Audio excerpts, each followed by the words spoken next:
कार्तिक मास महात्म 8वां अध्याय की कथा।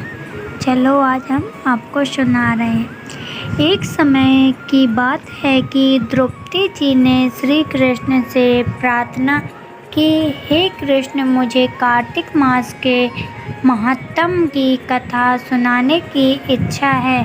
श्री कृष्ण जी बोले, हे द्रौपदी, तुम बहुत पुण्यात्मा हो। कार्तिक मास भगवान विष्णु को अति प्रिय है और इस मास का व्रत, कथा और स्नान करने से मनुष्य को सभी पापों से मुक्ति मिलती है। अब मैं तुमको इस मास की एक कथा सुनाता हूँ, सुनो। एक समय राजा माधव ने महर्षि वशिष्ठ से प्रश्न किया कि हे मुनिवर, ऐसा कौन सा व्रत है जिसे करने से मनुष्य को सभी प्रकार के पापों से मुक्ति मिलती है और वह विष्णु लोक को प्राप्त होता है?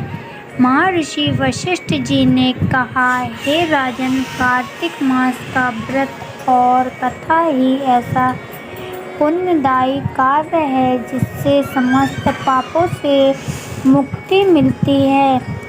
कार्तिक मास में तुलसी के पौधे की पूजा, दीपदान, व्रत और स्नान करने से व्यक्ति विष्णु लोक को प्राप्त होता है। इस मास में श्रद्धालु जन ब्रह्म मुहूर्त में स्नान करके भगवान विष्णु की पूजा अर्चना करते हैं। फिर महर्षि वशिष्ठ जी ने राजा माधवता को एक पौराणिक कथा सुनाई। प्राचीन काल की बात है, एक नगर में एक ब्राह्मण रहता था।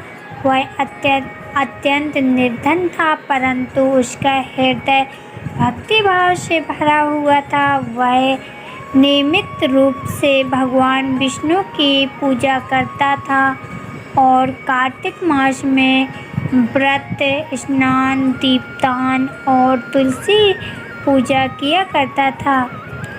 उसके इस भक्ति भाव से प्रसन्न होकर भगवान विष्णु ने उसे दर्शन दिए और कहा, हे ब्राह्मण, मैं तुम्हारी भक्ति से अति प्रसन्न हूँ।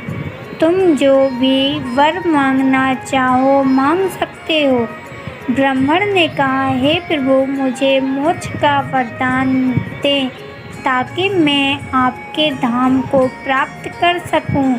भगवान विष्णु ने उसे मोक्ष का वरदान दिया और कहा, हे ब्राह्मण, तुमने कार्तिक मास का व्रत, स्नान और तुलसी पूजा करके अत्यधिक पुण्य अर्जित किया है। इस पुण्य से तुम मेरे धाम में निवास करोगे। इस प्रकार वह ब्राह्मण अपने सभी पापों से मुक्त होकर भगवान विष्णु के धाम को प्राप्त हुआ। इसलिए हे राजन, कार्तिक मास में व्रत, कथा और दीपदान करने से मनुष्य को सभी पापों से मुक्ति मिलती है और वह भगवान विष्णु के परम धाम को प्राप्त करता है। यह सुनकर राजा माधवता ने भी कार्तिक मास का व्रत किया और अंत में विष्णु लोक को प्राप्त हुआ। इस प्रकार कार्तिक मास की यह कथा सभी के लिए अत्यंत पुण्यदायी है। जो भी श्रद्धा और विश्वास से इस कथा को सुनता या सुनाता है, वह विष्णु धाम को प्राप्त करता है।